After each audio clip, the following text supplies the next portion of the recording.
I'm interested to see what happens with Sagittarius is here. You're now making some basic money and productivity decisions. You might have been spending way too much energy trying to get something off the market, or you might be cutting something that isn't working well. You might be making an investment, like deciding that you want to invest in real estate or invest in something else.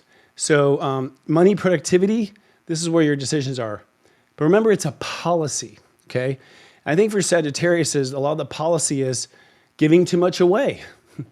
Giving too much away. You can always give more later. You can tip your waitress and then go back to the table and tip her again or tip him again. So you're better off being fair to you right now, and that might be the policy, being fair to you. Here's a hard one, self-love. The North Node at 0 degrees Aries means that you must love yourself or no one else will. Period. You must love yourself or no one else will. You have to think for your heart.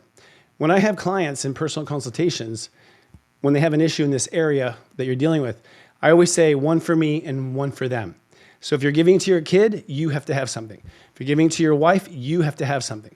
Your inner child has to have something for everything you give. Pluto in Aquarius, this is a tough one for Sagittarius. This is where I think you guys are struggling in my experience of talking to you. And it is, your mind hasn't changed yet. Because you're philosophers and you're so intelligent, you actually don't look to change your mind very much. You think you know how to think better than anyone.